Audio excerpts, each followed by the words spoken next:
இது என்னடா கதையில் இவ்வளோ பெரிய ட்விஸ்ட்டு, இது நம்ம லிஸ்ட்லேயே இல்லையே அப்படிங்கிற மாதிரி இந்த வீட்டுக்குள்ளே இரவு நேரங்களில் ஒரு குரூப்பிசம் ஃபார்ம் ஆகிருக்கு. இப்படி ஒரு குரூப் இந்த வீட்டுக்குள்ளே ஃபார்ம் ஆகும்னு சொல்லி நான் நினச்சி கூட பார்க்கல. ஏன்னா இந்த வீட்டுக்குள்ளே வந்ததில் இருந்து இவங்கக்குள்ளே தான் மாறி மாறி சண்டை வந்துக்கிட்டே இருந்துச்சு. ஆனால் யாரெல்லாம் மாறி மாறி சண்டை போட்டாங்களோ போன வாரம் வரைக்கும் சண்டை போட்டுட்டு இருந்தாங்க, நேற்று இன்னைக்கு காலையில் வரைக்கும் சண்டை போட்டுட்டு இருந்தாங்க. அவங்கெல்லாம் ஒன்றா சேர்ந்து ஒரு குரூப்பை ஃபார்ம் பண்ணுறாங்க. எதுக்குன்னு பார்த்தீங்கன்னா இன்னொரு குரூப்பை அடித்து உடைக்கணும், அவங்கள நொறுக்கி தள்ளணும் அப்படிங்கிறதுக்காக இவங்கெல்லாம் ஓரணியில் திரண்டு நிற்கிறாங்க. யார் அந்த ஓரணியில் திரண்ட அந்த புதிய ஒரு குரூப் அப்படின்னு பார்த்தீங்கன்னா வேறு யாரும் கிடையாது, பார்வதி மற்றும் வைல்ட் கார்டு கண்டஸ்டன்ட்ஸ். எதுக்காக இந்த அணி ஃபார்ம் செய்யப்பட்டது, அப்படி அன்பு கேங் மேலே என்ன கோவம் அப்படின்னு பார்த்தீங்கன்னா அதை பற்றி பார்க்கணுன்னா நம்ம காலையில் நடந்த அந்த கேப்டன்சி டாஸ்க்குக்காக போகணும். சரி, அந்த டாஸ்கில் நான் கிளியராக சொல்ல விரும்புகிறது ஒன்றே ஒன்று தான். டாஸ்கில் தள்ளுமுள்ளுகள் வரும் தான், இல்லைன்னு யாரும் மறுக்கலை. இங்கே ஆணுக்கு ஒரு சட்டம் பெண்ணுக்கு ஒரு சட்டம் கிடையாது, ரெண்டு பேருக்கும் ஒரே சட்டம் தான். டாஸ்கில் ஃபிசிக்கல் டாஸ்காக இருக்கும் பொழுது இந்த மாதிரியான அசம்பாவிதங்கள் நடக்கும் தான், மாற்று கருத்து இல்லை. பார்வதிக்கும் சபரிக்கும் நடுவில் நடந்த அந்த ஒரு தள்ளுமுள்ளில் நம்மளுக்கு இருக்கக்கூடிய ஒரே ஒரு கன்சர்ன் என்ன அப்படின்னு பார்த்தீங்கன்னா, இவ்வளோ ஃபோர்ஸ்ஃபுல்லாக ஒருத்தர் ஹேண்டில் பண்ண வேண்டிய அவசியம் இல்லை. பார்வதி கெட்ட வார்த்தை பேச வந்தாங்க ஆனால் பேசலை. ஆனால் அது தப்பு தான். ஏன்னா அவ்வளோ பிடிச்ச ஒரு தள்ளும்போது அவங்கள மீறி அது வருது. இப்போ நிறைய பேர் எனக்கே நிறைய டிஎம்லாம் பண்ணுறாங்க, நிறைய பேர் கமெண்ட்ஸ்லாம் சொல்கிறாங்க, அதாவது இந்த டாஸ்கில் பார்வதி ஃபவுல் கேம் தான் விளையாண்டாங்க, அது நம்ம இல்லைன்னே சொல்லலை, அது மறுக்கவும் இல்லை. பார்வதி நல்லவங்க நீங்கள் நம்ம சொல்ல வரலை. பார்வதி 3 வாட்டியும் டிஸ்குவாலிஃபை செய்யப்பட்டாங்க, 2 வாட்டி டிஸ்குவாலிஃபை செய்யப்பட்டாங்க, செய்யப்பட்டு மறுபடியும் டாஸ்க் விளையாடினாங்க, ஃபவுல் பண்ணாங்க, உள்ளே போகக்கூடாதுன்னு சொன்னாங்க, உள்ளே போனாங்க. பாட்டில் அதாவது அடிப்பட்ட நேரங்களில் திவ்யா சபரி பாட்டிலை எடுக்க போகும்போது இவங்க ஓடி போய் திவ்யா பாட்டில் எடுத்துகிட்டு வந்தது ஒரு சீப்பான ஒரு கேம். தொடர்ச்சியாக சபரியை ட்ரிகர் பண்ணாங்க, தள்ளி விட்டாங்க, திவ்யா ஒரு பக்கம் மார்க் பண்ணாங்க, ட்ரிகர் பண்ணாங்க. இது எல்லாமே நடந்துச்சு தான். ஆனால் இதில் நீங்கள் குறிப்பாக கவனிக்க வேண்டிய ஒரு விஷயம் என்ன அப்படின்னு பார்த்தீங்கன்னா, ஜட்ஜாக இருந்தக்கூடிய கனி அவர்களுக்கு எக்காரத்துக்கு ஒன்றும் பார்வதி ஜெயிச்சிடக்கூடாது அப்படிங்கிறதுல அவங்க குறியாக இருந்தாங்க. அதே மாதிரி வெளியில் இருக்கக்கூடிய ஆடியன்ஸ், முக்கியமாக விக்ரமுக்கும் சரி, அங்கே இருக்கக்கூடிய இன்னும் சிலருக்கும் சரி, பார்வதி ஜெயிச்சிடவே கூடாது அப்படிங்கிற ஒரு முனைப்பில் இருந்ததை நம்மளால் கிளியராக பார்க்க முடிஞ்சுது. ஏன்னா ஜட்ஜஸை விட வெளியில் இருக்கிறவங்க தான் அதிகமாக கத்துறான், விக்கல்ஸ் தான் அதிகமாக கத்துறான். ஃபவுல் பண்ணிட்டாங்க, அவங்கள டிஸ்குவாலிஃபை பண்ணுங்க. திவ்யா ஒன்றுமே பண்ணலை, அந்த பாட்டிலை பார்வதி பிடுங்க வந்தாங்க. அப்போ 2 பாட்டிலையும் பிடிச்சி வச்சுட்டாங்க. அதுக்கு உடனே திவ்யா 2 கையிலையும் பாட்டிலை பிடிச்சிட்டாங்க, அவங்கள டிஸ்குவாலிஃபை பண்ணுங்க. பிக் பாஸ் ஒன்றுமே கேட்கல. சபரியை ஜெயிக்க வைக்கணும் அப்படிங்கிறதுக்காகவே 3 முறை இந்த டாஸ்க் நடத்தப்படுது. பார்வதி அந்த இடத்துல ஒரு தவறு பண்ணிட்டாங்க. என்ன அப்படின்னா, அவங்களுக்கு அடிபட்டிருக்கும் போது திவ்யாவை பார்வதியோட பாட்டிலை எடுத்து போக அலோவ் பண்ணியிருந்தா திவ்யா vs சபரின்னு அந்த கேம் போயிருக்கும். மேபி திவ்யா ஜெயிக்கிறதுக்கான வாய்ப்புகள் கூட இருந்திருக்கலாம். ஆனால் பார்வதி அந்த இடத்துல அதை யோசிக்கலை. அதை பற்றிலாம் நைட்டு டிஸ்கஸ் பண்ணிக்கிட்டு இருக்காங்க. ஸோ இன்றைக்கி நடந்த இந்த ஃபுல் எபிசோடில் பார்த்தீங்கன்னா கூட அதை கிளியராக காமிச்சிருப்பான். நமக்கு எழும்பக்கூடிய ஒரே ஒரு விஷயம் என்ன அப்படின்னா, சபரி இன்டென்ஷனாக தான் நான் அடித்தேன் அப்படின்னு சொல்லும் பொழுது அது மட்டும்தான் நமக்கு தவறாகப்படுது. மற்றபடி அவர் கேமில் அவர் காட்டின ஒரு அக்ரெஷனாக இருக்கட்டும், ஆப்போசிட்டில் பார்வதி ட்ரிகர் பண்ணதுனால தான் இந்த அக்ரெஷன் அவர் காட்டினார், இதெல்லாம் ஃபைன், நம்ம அக்செப்ட் பண்ணிக்கிறோம், அது நம்ம மறுக்கிறதுக்கு இல்லை. ஆனால் கேமெல்லாம் முடிச்சுட்டு நீங்கள் உட்காந்து பேசிக்கிட்டு இருக்கும் பொழுது நான் வேணும்னு தான் அடித்தேன் அப்படின்னு நீங்கள் கிளைம் பண்ணுறது தப்பு. இதே சபரி எல்லாருக்கிட்டையும் இதே மாதிரி நடந்து போகிறான்னு கேட்டால் கிடையாது. அந்த இடத்துல பார்வதி இடத்துல கனி இருந்தாலோ இல்லை எஃப்ஜே இருந்தாலோ இல்லை பிற அன்பு கேங்கில் யாராச்சும் ஒரு மெம்பர் இருந்தாலோ சபரி இந்த மாதிரி அவங்கள ஹேண்டில் பண்ணியிருப்பாரா அப்படின்னு கேட்டால் நிச்சயமாக 100% வாய்ப்பு இல்லை. அப்போ நீங்கள் பார்வதி அப்படிங்கிறதுனால மட்டுமே நீங்கள் இவ்வளவு கோபமாக நீங்கள் ஆடுறீங்க அப்படின்னா இதனுடைய விளைவு என்ன தெரியுமா? இப்போ பார்வதிக்கு அடிபட்டுருச்சு அடிப்படலை அப்படிங்கிறது இங்கே மேட்ரே கிடையாது. பார்வதிக்கு இதனால் எவ்வளோ பெரிய சப்போர்ட் வெளியில் வருன்றது சபரிக்கு தெரியாது. இப்போ நம்ம பார்வதிக்கு சப்போர்ட் பண்ணி பேசுகிறோம் அப்படின்னு நினைக்கக்கூடிய ஆட்களுக்கும் தெரியாது. மக்களுக்கு பார்க்கும்போது ஐயோ இந்த பார்வதி பொண்ணு நல்லா வாங்கட்டும் அப்படிலாம் எல்லாரும் நினச்சிட மாட்டாங்க. பாவம் அந்த பொண்ணு பாருங்கள் எவ்வளோ அடி வாங்கியிருக்கு பாருங்கள், அடி வாங்கினாலும் போய் அந்த டாஸ்க் விளையாடுது பாருங்கள், அந்த பொண்ணுக்கு தான் நம்ம சப்போர்ட் பண்ணணும். ஒன்றும் இல்லை, அன்அஃபிஷியல் ஓட்டிங் எடுத்து பாருங்கள். பார்வதி எவ்வளோ ஓட்டு வாங்கியிருக்காங்கன்றத பாருங்கள். முதல் இடத்துல சாண்ட்ரா இருக்காங்க, ரெண்டாவது இடத்துல திவ்யா இருக்காங்க, மூணாவது இடத்துல பார்வதி. திவ்யாவுக்கும் பார்வதிக்கும் பெருசாக வித்தியாசம் கிடையாது. யார் காரணம்? சபரி பண்ண அந்த வேலை. அவர் பண்ணிட்டு அசிங்கமாக எங்கள் வீக்கெண்டில் நம்ம வந்து விஜய் சேதுபதி கண்டிப்பாக கேட்பாரு. இது மேன் ஹேண்ட்லிங் தான். அவர் அந்த வார்த்தையை சொல்லாமல் இருந்திருந்தா கூட பரவாயில்ல. ஒருத்தவங்க என்னை ட்ரிகர் பண்ணுறாங்க, என்னை வந்து ரொம்ப கடுப்பேற்றுறாங்க, என்னை கெட்ட வார்த்தைகளை திட்டுறாங்க, என்னவா இருக்கட்டுமே, நான் அடிச்சிட்டேன், என்னால் ஒரு நபருக்கு காயம் ஏற்பட்டிருக்கு அப்படின்னா அவன் என்னை ட்ரிகர் பண்ணால் அதெல்லாம் அங்கே செல்லுபடி ஆகாது. நான் அடிச்சுட்டேன், என்னால் அவனுக்கு காயமாயிடுச்சு, அதுதான் அங்கே பேசு பொருளாக இருக்கும். வெளியில் அதுதான் பேசுகிறாங்க. வீக்கெண்டில் சேதுபதியாக தான் வந்து பேசுவார்.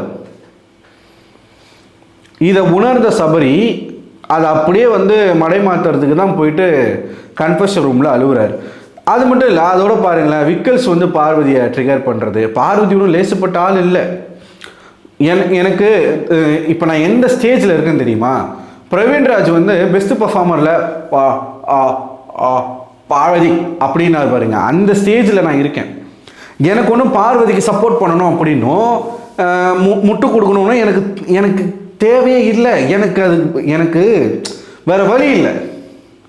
இன்றைக்கி நடந்த விஷயங்களில் ரெண்டு சைடும் பார்க்கும் பொழுது சபரி அந்த வார்த்தையை சொல்லாமல் இருந்திருந்தால் இது ஓகே, கேமில் நடந்த ஒரு ஆக்சிடெண்ட்டாகவே போயிருக்கும். ஆனால் அவர் வாயை திறந்து நான் இன்டென்ஷனாக தான் பண்ணேன், நான் வேணும் தான் அடித்தேன்னும் பொழுது அதை நம்மளால் ஜஸ்ட் அண்ட் தட் மாதிரி கடந்து போக முடியாது. இது எங்கே வரைக்கும் பாதிச்சிருக்கு அப்படின்னு பார்த்தீங்கன்னா, சாண்ட்ரா அவர்கள் நடுவராக இருந்தாங்க. அவங்களுக்கே தெரியுது இவங்க எல்லாம் சேர்ந்து குரூப்பாக சபரியை ஜெயிக்க வைக்கணுன்றதுக்காக என்னென்னமோ பண்ணுறாங்க. இன்றைக்கி பார்வதிக்கு நடந்தது நாளைக்கு நமக்கும் நடக்கலாம் அப்படிங்கிறத அவங்க வந்து உணர ஆரம்பிச்சு தான் அதுக்கப்புறமா பார்வதி கிட்ட போய் பேசுகிறாங்க. ஈவன் திவ்யாவே அந்த இடத்துல எஃப்ஜே கிட்ட சொல்லியிருப்பாங்க, அவன் ரொம்ப அக்ரெசிவாக ஆடுறான், இந்த மாதிரி ஒரு டர்ட்டி கேம் என்னால் ஆட முடியாது அப்படின்னு எஃப்ஜே கிட்ட சொல்கிறாங்க. ஸோ திவ்யாவுக்குமே அது பிடிக்கலை. திவ்யாவுக்குமே பார்வதி அந்த மாதிரி ட்ரீட் பண்ணுது அவங்களுக்கு சுத்தமாக பிடிக்கல.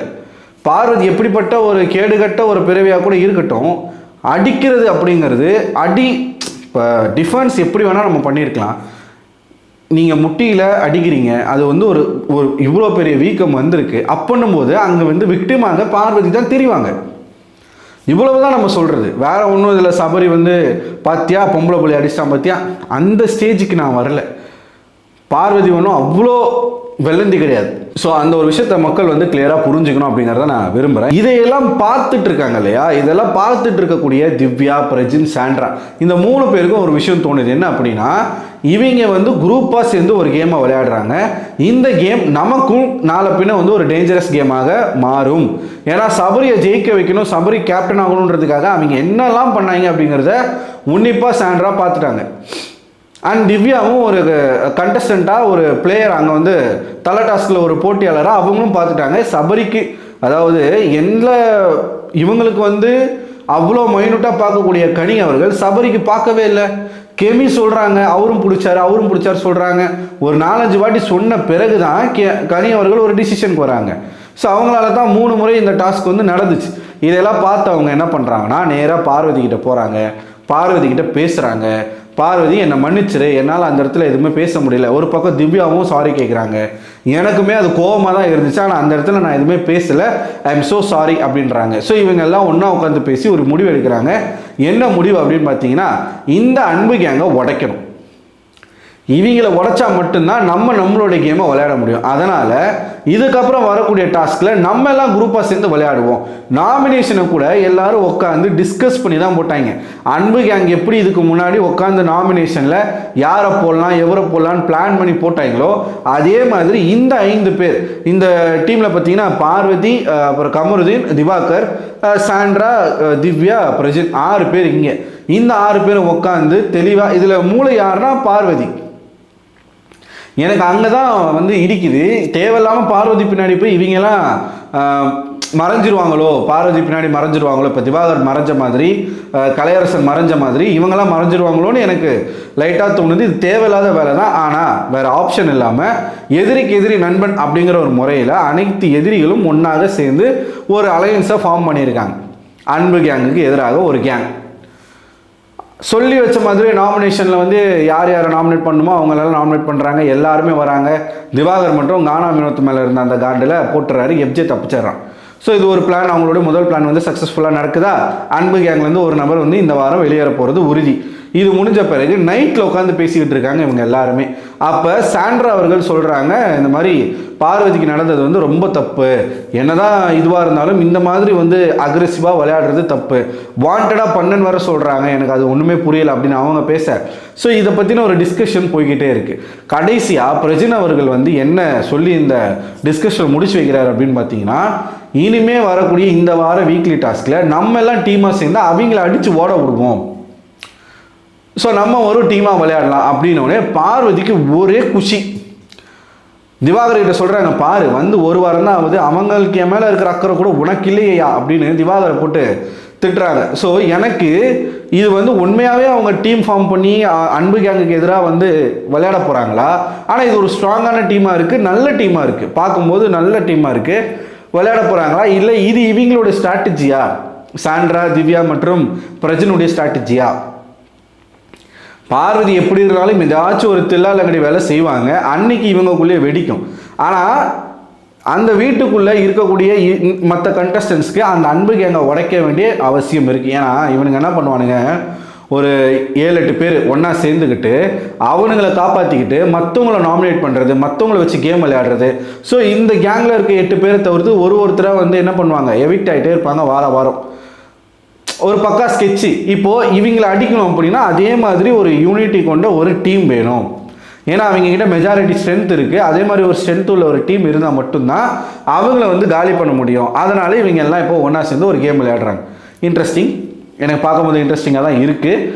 ஆனால் இதனுடைய அவுட்புட் என்ன அப்படிங்கிறது டாஸ்கில் தான் தெரியும், எப்படி இது ஒர்க் அவுட் ஆகுது. பார்வதியை நம்பி ஒரு டீமுக்குள்ளே போய் ஜாயின் பண்ணுறவங்க என்ன ஆக போகிறாங்க, பார்வதி அதை எப்படி கையாள போகிறாங்க, இதில் யாருக்கு நல்ல பேர் கிடைக்க போகுது, யாருக்கு கெட்ட பேர் கிடைக்க போகுது, இது எல்லாமே நம்ம பொறுத்து இருந்தால் பார்க்குறோம். நாளைக்கு ஸ்கூல் டாஸ்க் அப்படின்றது வந்து சொல்லியிருக்காங்க, பள்ளிக்கூடம், பிக் பாஸ் சீசன் 9 பள்ளிக்கூடம்.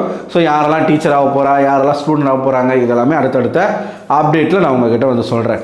இப்போ நீங்கள் என்ன நினைக்கிறீங்க, இந்த டீம் ஃபார்ம் ஆகிருக்கு இல்லையா, அந்த புது டீமை பார்க்கும்பொழுது உங்களுக்கு என்ன தோணுது? இது தேவையில்லாத வேலைன்னு தோணுதா, இல்லை அன்பு கேங்கை உடைக்கணும்னா வேறு ஆப்ஷனே இல்லை அப்படின்னு நினைக்கிறீங்களா?